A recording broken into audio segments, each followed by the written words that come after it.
নমস্কার, আমার বাংলা নিয়ে আমি অয়ন ব্রেকলেস। আমার বাংলায় প্রথমেই আপনাদেরকে জানাই, আপনার পছন্দের চ্যানেল তো খুললেন, কিন্তু পছন্দের সিরিয়াল কি দেখতে পাবেন? এই নিয়ে এখন সংশয় তৈরি হয়েছে। মেগাতে কালো মেঘ, কারণ টলিপাড়ায় অচলাবস্থা। যেখানে শুটিং হয়, যেখানে টেকনিশিয়ানরা কাজ করেন, যেখানে পরিচালকরা কাজ করেন, সেখানে এখন কালো মেঘ। কারণ ডিরেক্টরদের পরিচালকদের কর্মবিরতি, টেকনিশিয়ানরাও পরিচালক রাহুল মুখোপাধ্যায়কে মানতে নারাজ, তার সঙ্গে কাজ করতে নারাজ। আর এই নিয়েই রাহুলের পাশে দাঁড়িয়ে একদিকে কর্মবিরতি আর আরেকদিকে টেকনিশিয়ানদের জটিলতা। রাহুল মুখোপাধ্যায়ের বিরুদ্ধে নিষেধাজ্ঞা বিতর্কে জট, ডিরেক্টরস গিল্ডের নিষেধাজ্ঞা প্রত্যাহারের পরেও কাটছে না জট। আজও টেকনিশিয়ানদের ফেডারেশনের বৈঠকেও অধরা সমাধান। ষড়যন্ত্রের অভিযোগে সরব টেকনিশিয়ানরা, বিবৃতি দিয়ে পরিচালকদের কর্মবিরতির নিন্দা।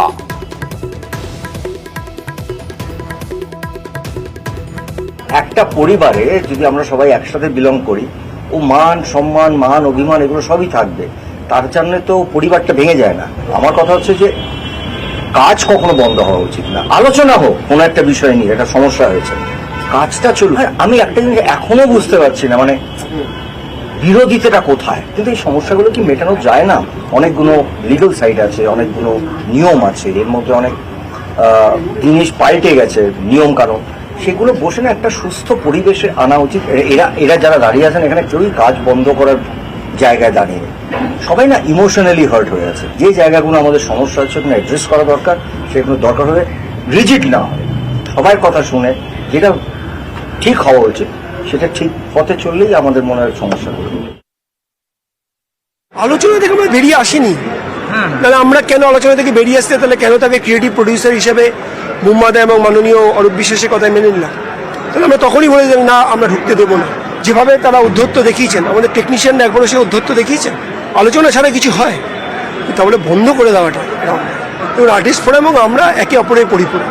তারা কাল রাত 12টা 12:30টার সময় শুটিং অফ করার অর্ডার দিয়েছে উইথ থ্রেটনিং। কিছু মুষ্টিমেয় 3-4 জন আছেন দোস্ত অন্য প্রডিউসার থ্রেট করছেন। এটা কি হুলিগেন্সের জায়গা? এটা কি ইগোর জায়গা? সৃষ্টিশীল জায়গা। ইগো কেন? এত লড়াইয়ের মনোভাব কেন? আলোচনার টেবিলে বসুন না, বসে মেটান না। আর বলছিলাম, আপনাদের প্রিয় সিরিয়াল দেখবেন কি, দেখতে পাবেন কি? দেখুন, সে কথা, জগদ্ধাত্রী, অনুরাগের ছোঁয়া, এই সমস্ত সিরিয়াল, সেগুলোর কাজ বন্ধ হয়ে যাচ্ছে। কোটি কোটি টাকার লোকসান হচ্ছে। মিঠি ঝোড়া, কোন গোপনে মন ভেসেছে, মালা বদল, এছাড়াও দ্বিতীয় বসন্ত, শুভ বিবাহ, নিমফুলের মধু, ডায়মন্ড দিদি, এই সমস্ত মেগায় অনিশ্চয়তার মেঘ।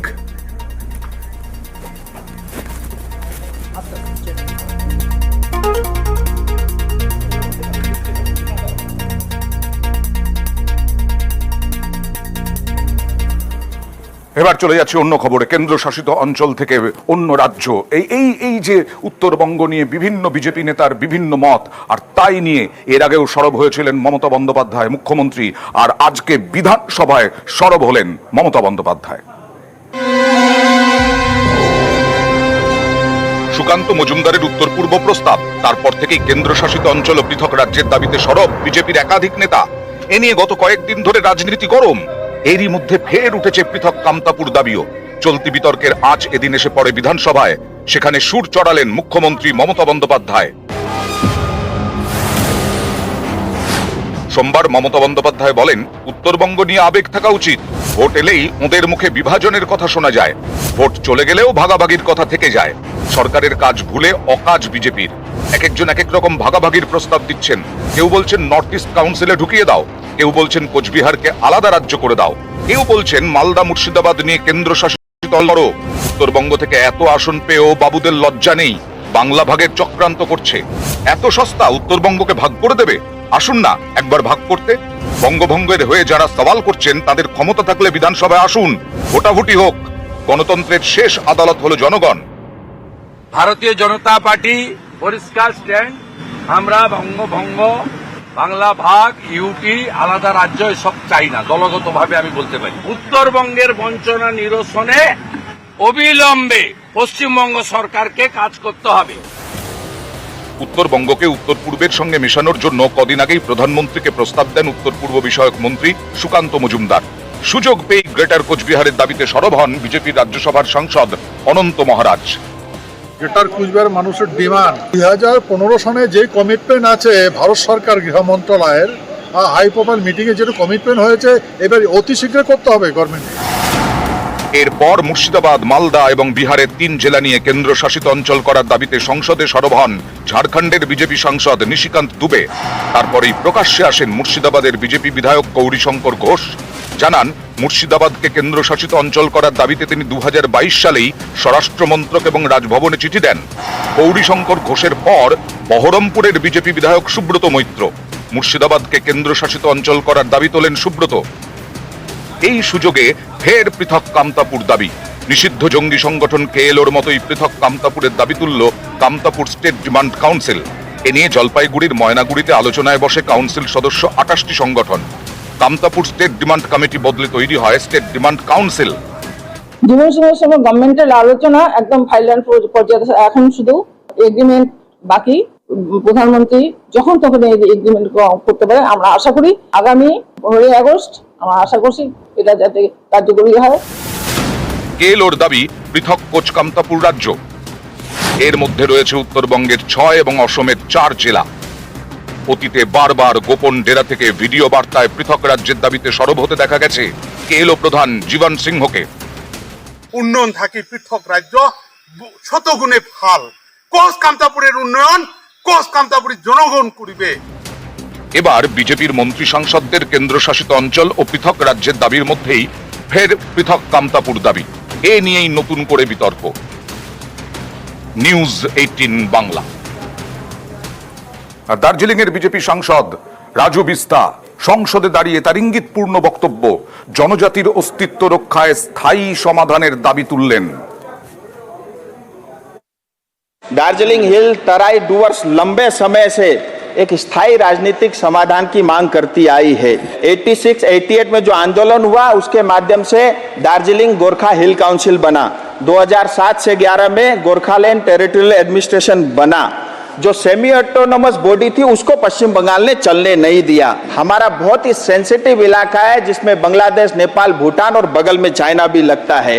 और वोट बैंक के कारण बांग्लादेशी और रोहिंग्या आए दिन चाय बगान में अपना घर बना रहे हैं। मैं आपके माध्यम से भारत सरकार से निवेदन करता हूं, हमारे मूल निवासी गोरखा, आदिवासी, कोच, मेचे, राभा, टोटो, राजवंशी, बंगाली भाषी, हिंदी भाषी समुदाय आज खतरे में है। इसलिए इस क्षेत्र का स्थायी समाधान और वो भी भारत के संविधान के अंतर्गत हो जिसमें टीएमसी का कोई हस्तक्षेप उसमें ना हो। পাহাড়ে কি নয়া সমীকরণ? জিএনএলএফ এখন ভিন্ন সুর। বিজেপির বিরুদ্ধে সুর চড়াচ্ছে, কেন্দ্রের বিরুদ্ধে সুর চড়াচ্ছে বিজেপি শাসিত কেন্দ্র শাসিত সরকার। কেন্দ্র সরকার তার বিরুদ্ধে সুর চড়াচ্ছে মনঘি সিং। কেন্দ্রের বিরুদ্ধে সুর চড়াচ্ছে জিএনএলএফ। পাহাড় জুড়ে আন্দোলনের ডাক মনঘি সিং এর। ফের পাহাড়ে উড়ল কালো পতাকা। জিএনএলএফ এর চড়া সুরে পাহাড়ে আবার অশান্তির আশঙ্কা।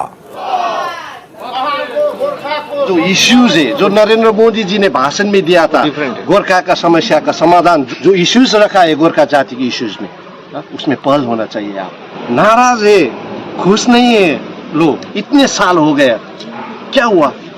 क्या मिला? एमपी का जिम्मेवारी क्या है? जिस चीज के लिए जीता हुआ है उसमें काम करिए। তিস্তা জলবন্টন নিয়ে ফের সরব মমতা বন্দ্যোপাধ্যায়। আজকে বিধানসভায় দাঁড়িয়ে তিস্তা জলবন্টন নিয়ে উত্তরে জল সংকটের আশঙ্কা প্রকাশ করলেন মমতা বন্দ্যোপাধ্যায়।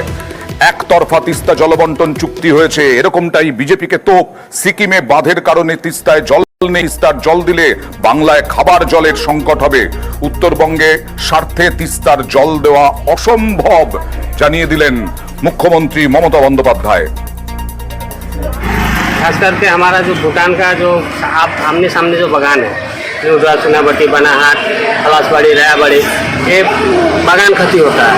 दूसरा बात, हमारा इलाका में पानी जम जाता है। ललितपुर जिला, जलपाईगुड़ी जिला में কোনো কোনো ক্ষেত্রে মানুষের বুক জল, কোমর জল হয়ে যায়, ঘরের মধ্যে ঢুকে যায়, অস্বাস্থ্যকর একটা পরিবেশ তৈরি হয় এবং বহু মানুষ পরবর্তীকালে রোগাক্রান্ত হয়। অনেক সময় রাত জেগে থাকতে লাগে। নিম্ন আয়ের ব্যবসায়ী রয়েছে, তাদের ঘরে যখন জল ঢোকে তখন তাদের বিভিন্ন পণ্য বস্তু তারা সেগুলো ক্ষতিগ্রস্ত হয়, বিক্রয়যোগ্য থাকে না। তারা একটা বিভিন্ন আর্থিকভাবেও তার অনেকটা ব্যাক। আর বিধানসভার প্রতিনিধিদের দিল্লি গিয়ে পরামর্শ দিলেন, দরবারের পরামর্শ তিস্তার জল নিয়ে। কেন্দ্রীয় সেচ মন্ত্রীর সঙ্গে সাক্ষাতের পরামর্শ মুখ্যমন্ত্রীর। ভুটানের নদীতে নদীর জলে বিপর্যস্ত ডুয়ার্স, জলপাইগুড়ি আলিপুরদুয়ারে চরম ভোগান্তি। ইন্দো ভুটান রিভার কমিশন তৈরির দাবি।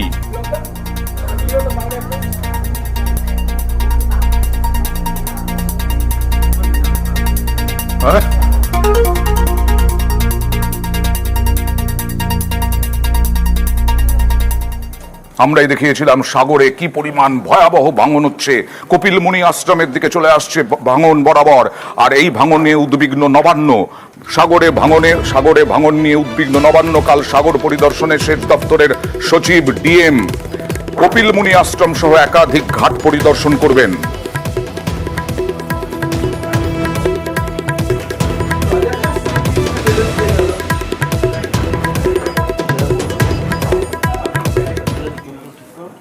আর শামশেরগঞ্জে ভাঙন প্রতি বছর দেখাই, প্রতিদিন প্রায় দেখাই আমরা। সেই শামশেরগঞ্জে ভয়াবহ ভাঙন, 20টি বাড়ি জলের তলায় তলিয়ে গেল। দেখুন, তা নিয়ে রাজনৈতিক তরজা।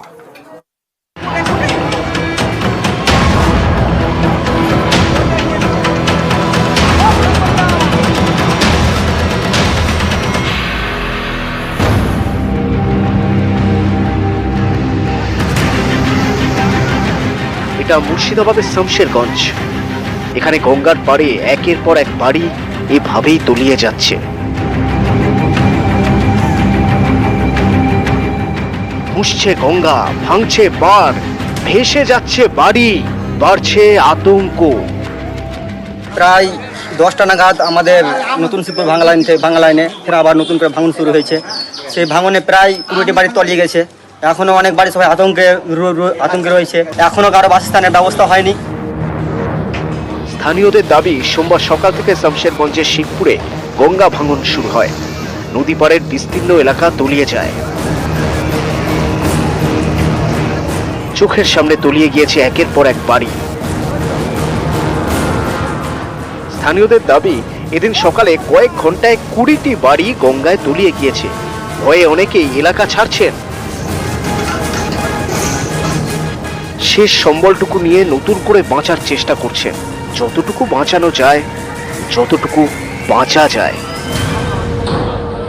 আমাদের টিম পাঠিয়েছি, ওখানকার মানুষের কি প্রয়োজন আছে সেগুলো, এবং প্রাথমিকভাবে যে কটি বাড়ি ভেঙেছে বা নদীগর্ভে তলিয়ে গেছে, 10টা বাড়ি হয়েছে, নদীগর্ভে তলিয়ে গেছে। আমরা চেষ্টা করছি তাদের এখনকার মতো যেটা সব থেকে প্রয়োজনীয় খাবার এবং জামা কাপড়, এই চাল, এই জিনিসগুলো ইমিডিয়েটলি প্রোভাইড করা।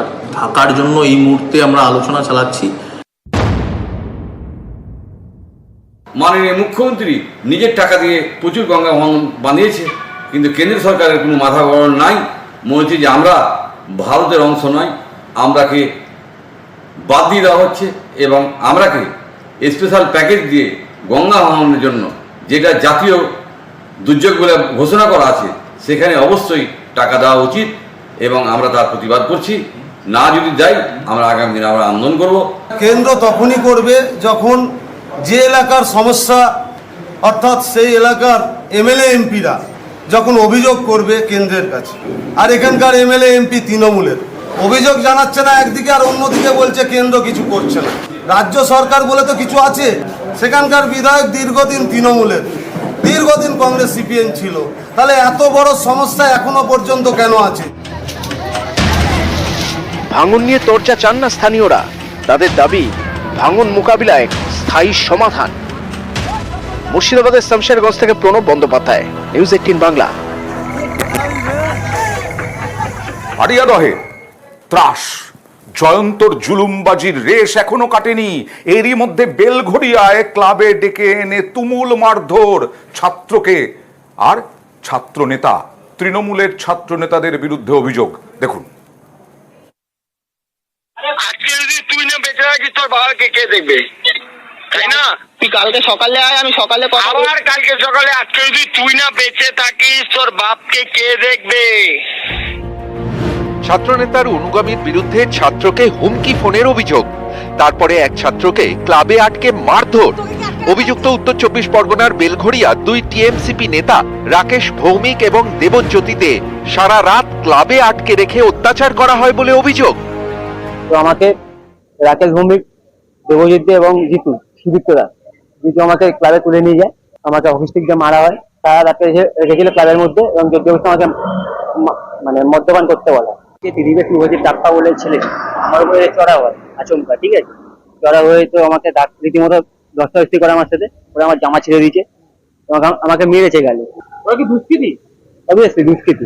ওরা যখন দেখেছে আমি ভিডিও অন করেছি তখন হয়তো একটু ভয় পেয়েছে, তখন দুজনেই ছেড়েছে। তারপর আমি ওকে টানতে টানতে নিয়ে এসেছি, তারপর উপর থেকে বিভিন্ন রকমের গালিগালাজ অনেক কিছু করা হয়েছিল, আমি জাস্ট ওকে নিয়ে বেরিয়ে এসেছি। আক্রান্ত পড়ুয়াদের দাবি, কলেজের ঘটনায় অভিযুক্তদের সঙ্গে তাদের বিবাদ ছিল। অভিযোগ, গত 7ই জুলাই ভৈরব গাঙ্গুলি কলেজের পড়ুয়া সঞ্জয় দাসকে মারধর করে দুই ছাত্র নেতা। এরপরই সঞ্জয়কে ফোন করে হুমকি দেয় টিএমসিপি নেতা রাকেশ ভৌমিকের অনুগামী আকাশ। আজকে যদি তুই না বেঁচে থাকিস তোর বাবাকে কে দেখবে, তাই না? তুই কালকে সকালে আয়, আমি সকালে আবার কালকে সকালে। আজকে যদি তুই না বেঁচে থাকিস তোর বাপকে কে দেখবে? হুমকির পরেও রেশ কাটেনি। অভিযোগ, গত শনিবার রাতে সঞ্জয় এবং তার বন্ধু অর্ণব পালের উপর হামলা চালায় অভিযুক্তরা।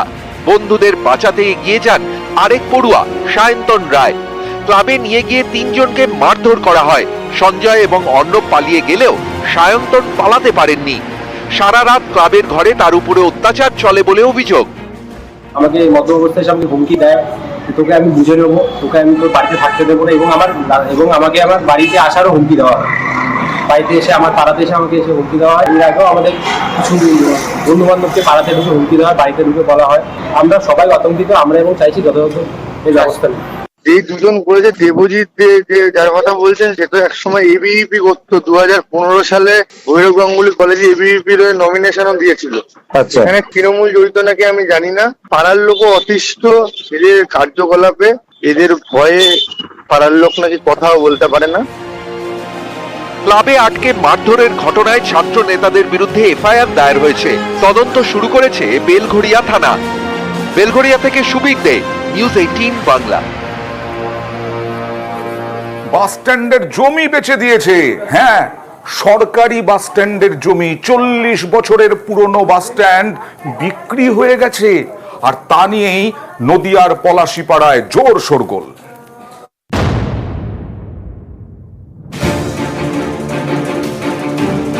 নদিয়ার পলাশীপাড়া 1981 সালে এখানে তৈরি হয় সরকারি বাস স্ট্যান্ড। উদ্বোধন করেন তৎকালীন বাম সরকারের পরিবহন মন্ত্রী। সেই জমি বিক্রি হয়ে গিয়েছে। সরকারি বাস স্ট্যান্ডের পাশেই রয়েছে একাধিক দোকান, সেগুলিও তুলে দেওয়ার আবেদন নিয়ে হাইকোর্টের দ্বারস্থ হন জমির মালিক। আদালতের নির্দেশ পেয়ে ওই সব দোকানদারদের উচ্ছেদ নোটিশ ধরানো হয়। এরপরই সরকারি বাস স্ট্যান্ডের জমি বিক্রির বিষয়টি সামনে আসে। এখনো বাস দাঁড়িয়ে আছে, বাস দাঁড়ানোর মধ্যে সুব্যবস্থাও করা আছে, আবার এখানে বসার যাত্রীদের সুব্যবস্থাও করা আছে, পাকা রাস্তা আছে। তেমন অবস্থায় কি করে এই সম্পত্তি অন্য একজন মালিকানা হয়ে গেল আমরা কিছুই বুঝতে পারছি না। এই জমিটা কোনোভাবেই বিক্রি করা কারোর পক্ষে সম্ভব নয়, কারণ এটা অধিগৃহীত জমি।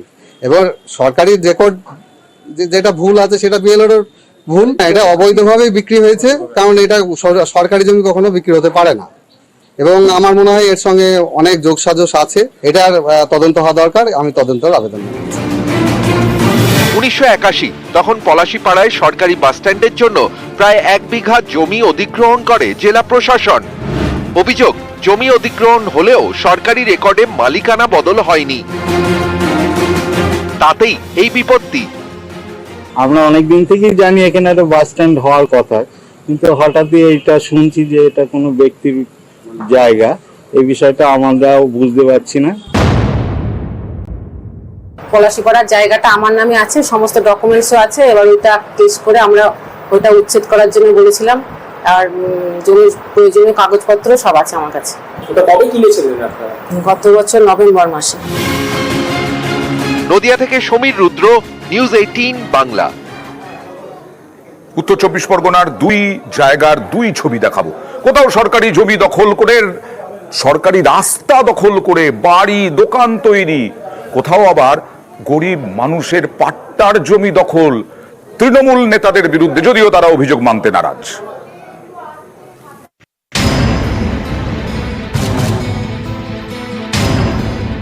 হাড়োয়ায় সরকারি রাস্তা দখল, মধ্যমগ্রামে পাট্টার জমি দখল, দুই ক্ষেত্রেই দুই তৃণমূল নেতার বিরুদ্ধে অভিযোগ।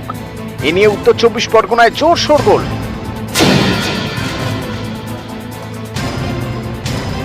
উত্তর 24 পরগনার হাড়োয়া গ্রাম পঞ্চায়েতের পশ্চিম মাদারতলা এলাকা, এখান দিয়েই গিয়েছে একটি সরকারি রাস্তা।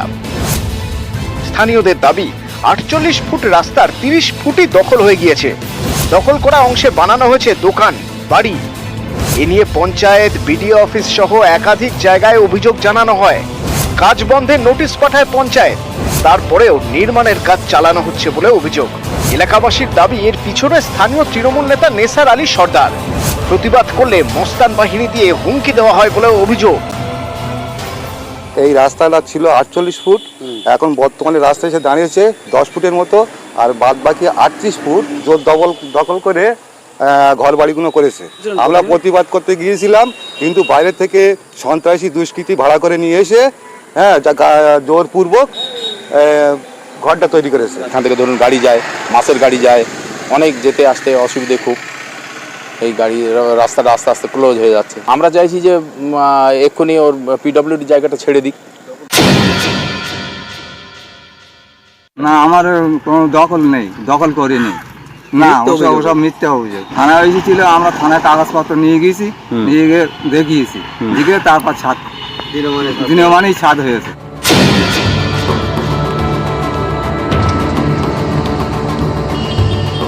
মধ্যমগ্রামের ইছাপুর নীলগঞ্জ গ্রাম পঞ্চায়েত এলাকার পবন পাল, তার দাবি 1991 সালে 4 কাঠা জমি পাট্টা পান তার বাবা কৃষ্ণপদ পাল। সেই জমিতে তারা বসবাস করতেন। পবনের অভিযোগ, বাবার মৃত্যুর পর 2012 সালে ওই জমি থেকে তাদের উৎখাত করে দেওয়া হয়। এক্ষেত্রে মাস্টারমাইন্ড স্থানীয় পঞ্চায়েতের তৃণমূল সদস্য তপন মল্লিক। এও অভিযোগ, এ নিয়ে একাধিকবার প্রশাসনে জানিয়েও সুরাহা হয়নি। প্রতিবাদে স্ত্রী ও মেয়েকে নিয়ে এদিন জেলা শাসকের দপ্তরের সামনে ধর্নায় বসেন পবন পাল। এখন আমার জমি আমি যাতে ফেরত পাই, আমার জমিতে আমার পরিবার নিয়ে থাকতে চাই। আমার বাবার জমি 4 কাঠা 14 লাখ, তারই মধ্যে 8টা দোকান, 400 বর্গফুট, আমার পিছনে 3খানা 4খানা ঘর ছিল। হ্যাঁ, গায়ের জোরে ওনার জনবল আছে, ওনার অর্থবল আছে, আমার কিছু নেই। তপন কুমার মল্লিক, তার হচ্ছে ওই তৃণমূলের সদস্য। আমার এত কিছু থাকতে আমাকে এখন ভিক্ষা করে খেতে হচ্ছে। এ নিয়ে তপনের প্রতিক্রিয়া নিতে যান সংবাদ মাধ্যমের প্রতিনিধিরা। অভিযোগ, তখন সংবাদ মাধ্যমের প্রতিনিধিদের সঙ্গে দুর্ব্যবহার করা হয়। গোটা বিষয়ে মুখ খুলতে নারাজ তৃণমূলের পঞ্চায়েত সদস্য। দুজনে আইনের গেছে, যার পক্ষে সঠিক হবে সরকার সেইভাবে রায় দেবে, সে জমির দখলটা পাবে। আমাদের এতে কোনো অসুবিধা নেই। সেটা তো পার্টির ঊর্ধ্বতন কর্তৃপক্ষ আছে, আমি তো পার্টির সদস্য না, সেখানে ডিসিশন হবে। কিন্তু এটা তো আইনে গেলে পরে আইন যা বলবে সেই মতন সে তার দখল পাবে। জিয়াউল আলম, নিউজ 18 বাংলা। সেই কবে গায়ক নচিকেতা চক্রবর্তী সরকারি কর্মচারীদের কটাক্ষ করে গান লিখেছিলেন, গান বেঁধেছিলেন, গান গেয়েও ছিলেন, কিন্তু কর্মচারীদের একাংশের মধ্যে এখনো সেই লেট লতিফ মনোভাব আছে। বাঁকুড়ায় ওন্দা পঞ্চায়েতে শুধুমাত্র প্রধান আর 4র্থ শ্রেণীর কর্মচারী 11টার আগে উপস্থিত। 11টা বেজে গেল, কোনো আধিকারিকের উপস্থিতি নেই, আর দুর্ভোগে দূর দূরান্ত থেকে আসা মানুষেরা।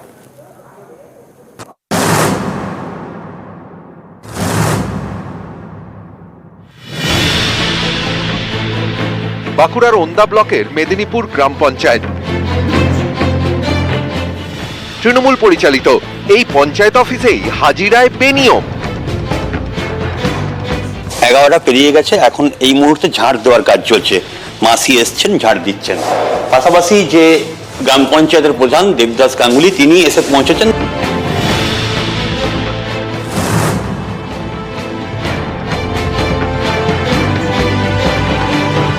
এই দেখুন, এটা এস্টাবলিশমেন্ট সেকশন অফিসের ঘর।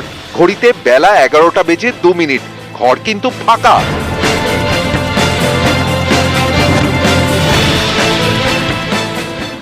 এটা এক্সিকিউটিভ অ্যাসিস্ট্যান্টের ঘর। তিনিও লেট।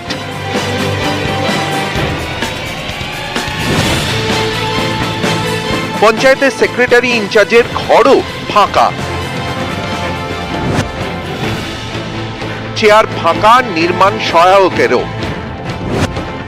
স্থানীয়দের অভিযোগ, এমন লেট মাঝে মধ্যেই হয়, ভুগতে হয় গ্রামবাসীদের। পরিষেবা পেতে ঘন্টার পর ঘন্টা অপেক্ষা করতে হয়। এসে এখন দেখলাম ফাঁকা, আমি ডেথ সার্টিফিকেট তুলবো, এখন একটুক্ষণ ওয়েট করবো, না এলে বাড়িতে যাবো আর কি করবো। সে শরীর খারাপের জন্য আসতে পারিনি আমি। প্রতিদিন আমি 10টা40 ঢুকি, আপনি জিজ্ঞেস করুন, এই তো লোকাল ছেলে আছে, জিজ্ঞেস করুন আপনি। কিন্তু শারীরিক অসুবিধাও তো হতে পারে। অফিসার ওনার মনে ট্রান্সফার হয়ে যাবে যতদূর সম্ভব, ওই কারণের জন্য হয়তো উনি একটু লেট করছেন। আর বাকি স্টাফরা প্রত্যেকদিনই 10টার মধ্যেই ঢুকে যায়, 10টার মধ্যেই ঢুকে যায়। আজকে যে কারণে হোক, কোনো কারণে হয়তো আসতে লেট করছে, নাহলে রেগুলারই ওরা 10টাতে 10:30টার মধ্যে ওনারা ঢুকে যায়।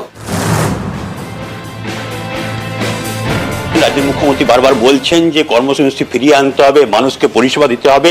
সেই পরিষেবা নিতে এসে মানুষ হয়রানি হচ্ছে, মানুষ দাঁড়িয়ে রয়েছেন, মানুষ কাজ করতে এসে অহেতুক হয়রানির শিকার হচ্ছেন। কিন্তু সেই কর্মসংস্কৃতি যে ফিরে আসেনি, সেটা কিন্তু এই যে মেদিনীপুর গ্রাম পঞ্চায়েত, সেখানে এলেই পরিষ্কার। এই চিত্রটা আজ উঠে আসছে অন্দা ব্লকের মেদিনীপুর গ্রাম পঞ্চায়েতে। মেদিনীপুর গ্রাম পঞ্চায়েত থেকে প্রিয়ব্রত গোস্বামী, নিউজ 18 বাংলা।